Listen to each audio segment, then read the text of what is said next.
What's up guys, in this video we're going to be installing Arch Linux. Before we get started, I wanted to link you guys to a few resources that will help you follow along during the installation process.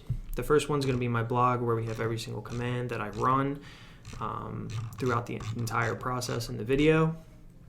Also, a quick note about installing in UEFI mode.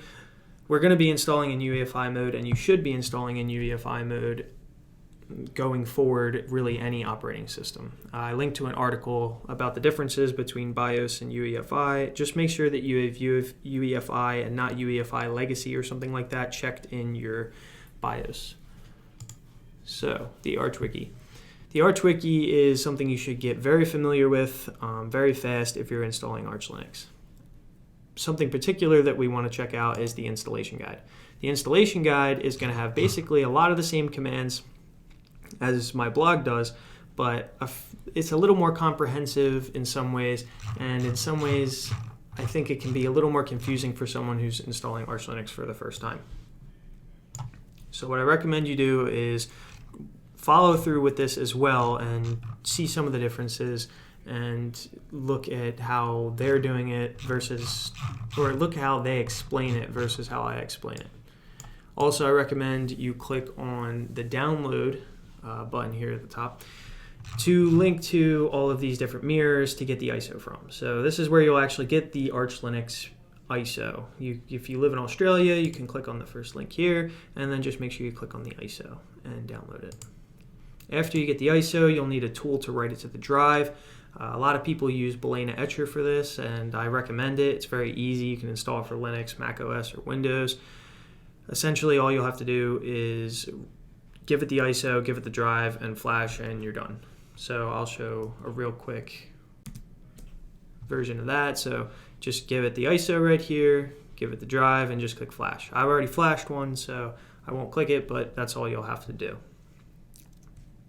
All right, and then when that's done and you actually boot into Arch Linux, you should see something like this. If you boot it into UEFI mode, you will see UEFI all over the place, and that will mean that you did it correctly. So just click on the first one and we're ready to install.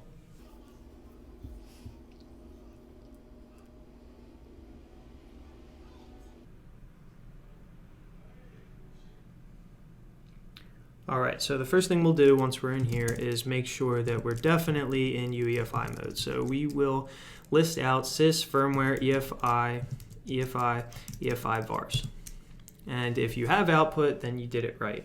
The next thing we'll do is make sure that we have an internet connection. So we'll do ping archlinux.org.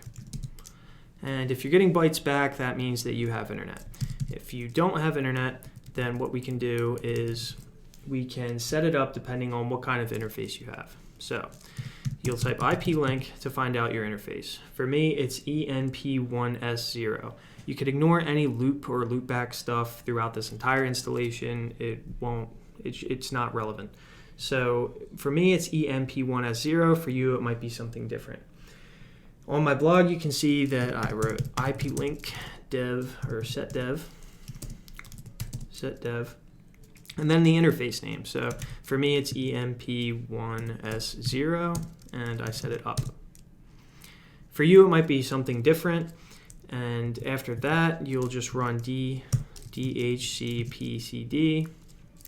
and then the name of the interface, 1S0, and we need a P right there. All right, it says mine's already running, but yours might have different output if it wasn't already running. Now, if you're on Wi-Fi, then what you'll do is you'll just type Wi-Fi menu. For me, that won't work because I don't have a Wi-Fi card installed. But for you, it will. You'll be able to go through an entire dialog where you'll click on your SSID, put in your password, and you should have internet. So after that, and we have internet, we're ready to update the system clock. So time, date, CTL, set, NTP, true. All right. Now we can partition the disks. So what we'll do is we'll list out all of our disks first. So fdisk flag L. And you can see that the one I want to partition, and I already have some partitions on it, so we're going to be getting rid of them, is dev VDA. Yours might be SDA, it might be NVMe, it might be something else. The one we're working with is the 100 gig drive dev VDA. You can ignore the dev loop 0. So now we will run fdisk on dev VDA. All right, you can press M for the menu, and we're not going to be using a lot of these commands. We're really just going to be using the G command, the N command, and the T command throughout all of this. So the first thing we'll do is create a new empty GPT partition table. Now that that's done, we need to create a boot, root, and home partition. So we need 3 different partitions here. So N for a new partition, default 1, default first sector, and then the last sector we'll do plus 5, 12, M. And this is going to be for your boot partition.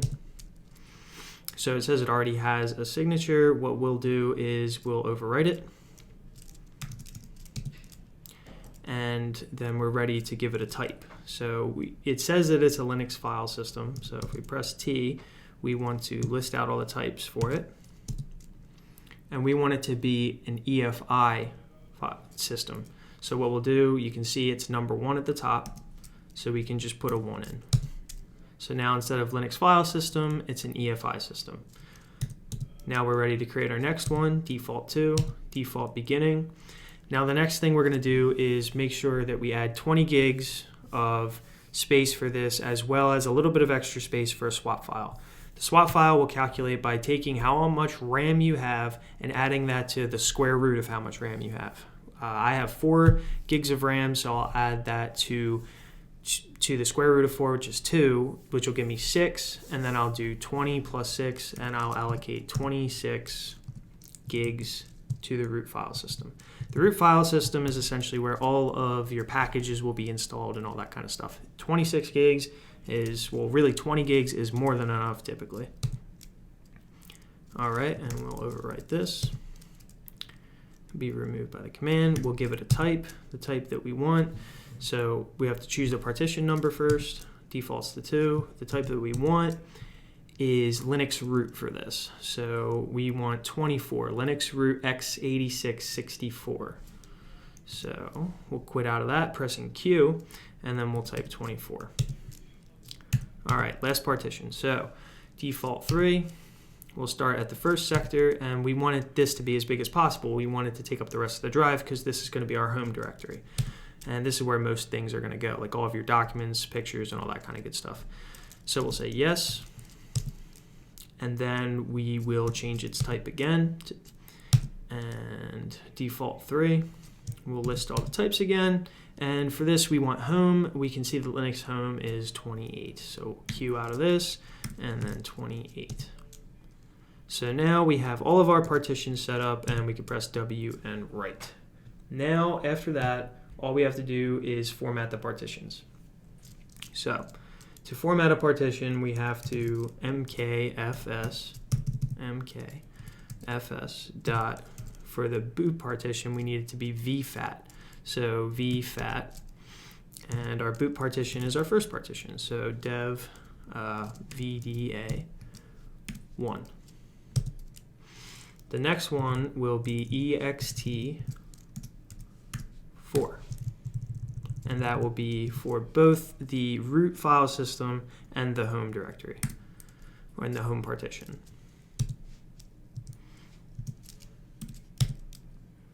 All right, so now that it is formatted, we will need to mount everything. The first thing we'll mount is the root file system. So mount dev VDA 2 to mnt root mnt. After that, we'll need to make a couple directories for both boot and home. So we'll do make dir mnt boot, and then we'll create one for home. After that, we will mount dev VDA1 to mnt boot, and we will mount our home drive. So we can just press up here, go back, and mount the home drive 3 to home. All right. After that, to make sure that everything's actually in the right place, we can run df. So let's give ourselves some space here, run df. If you look at the bottom, VDA2, which is our root file system, is mounted on mount. And VDA1 is mounted at boot, and VDA3 is mounted at home, which is what we want. So the next thing we need to do is install a few essential packages and maybe a few others. So pack strap where our root file system is, base devil, Linux firmware, not firmware.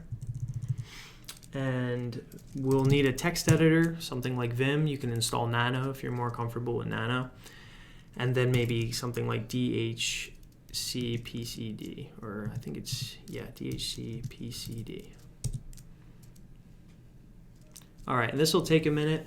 After this is done, we'll pretty much have everything we need to swap over to the actual install.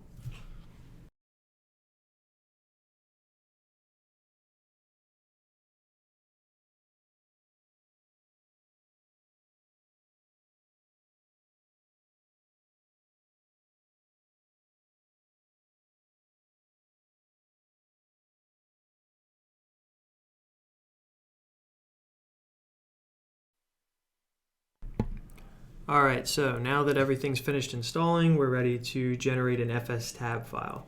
So what we'll do is run gen FSTab flag u on mnt into mnt etc FSTab. Now to see what we actually did there, we can cat that out. So mnt etc FSTab. And essentially what we did was put UUIDs to each drive or each partition that we want to be associated on system startup with this Linux root file system.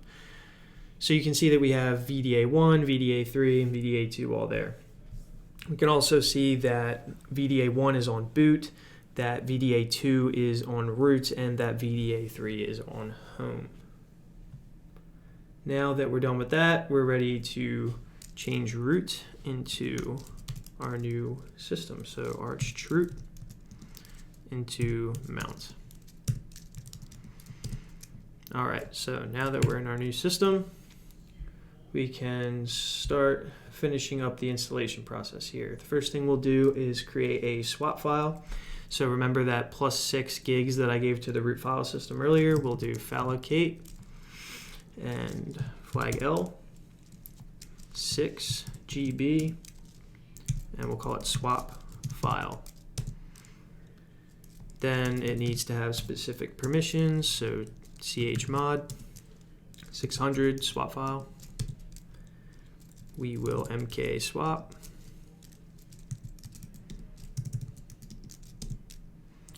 and we will swap on.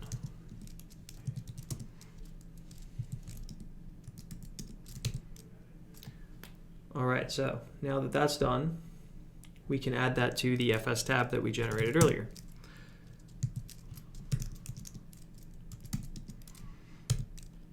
And we can add it by putting swap file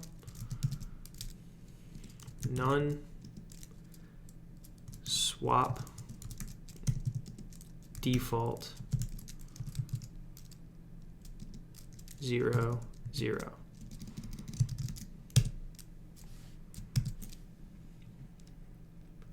Now that that's done, we can create a symbolic link between our zone info time and the new local time file that we're going to use to keep track of our local time.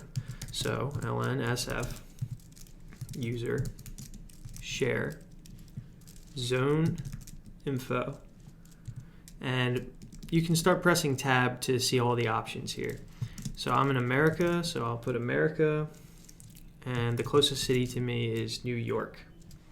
So we will symlink that to local time. After that, we can run hardware clock sys 2 to HC.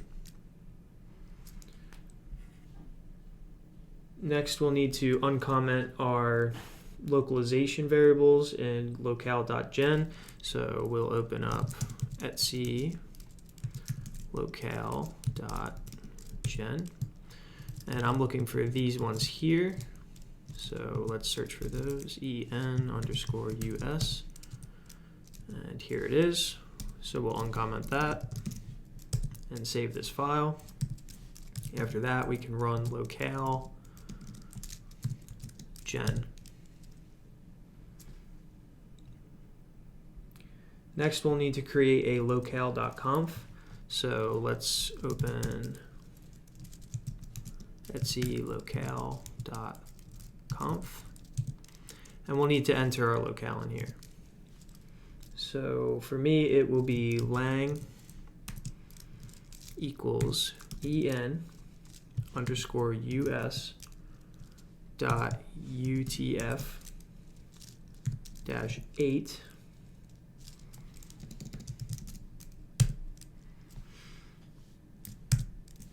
Next, we will create a hostname file, etc host name, and put whatever host name you want in here. So before we do this, I should show you, you see the arch ISO thing right after the @ symbol? That's what this host name will be. So we'll put, for us, we'll put VM.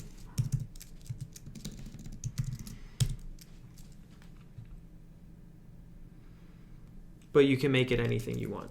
So next we will open up vim etc hosts, and we'll add localhost and our new domain. So we'll put 127.0.0.1, tab over localhost, then : 1 localhost 127.0.1.1. Then it will be your domain name there, so vm.local domain, and then VM.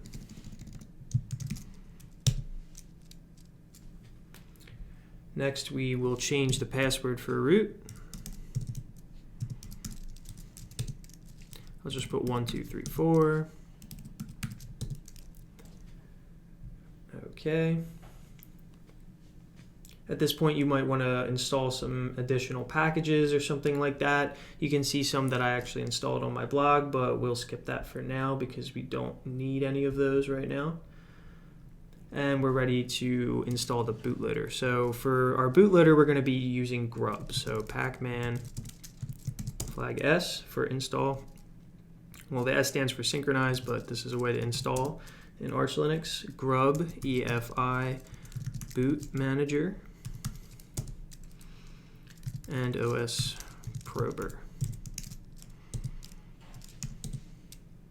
And we'll wait for that to finish.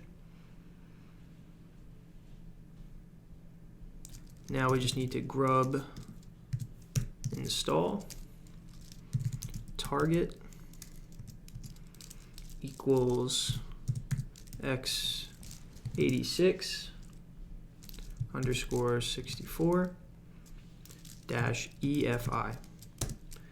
Then the EFI directory, so EFI directory equals our boot partition. And then a bootloader ID.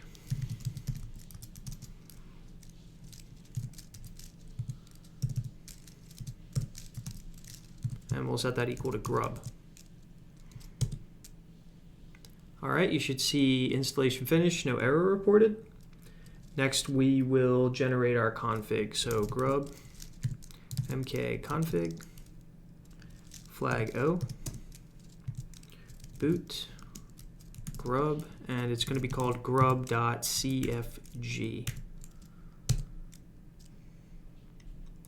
All right, and that's exactly what you want to see.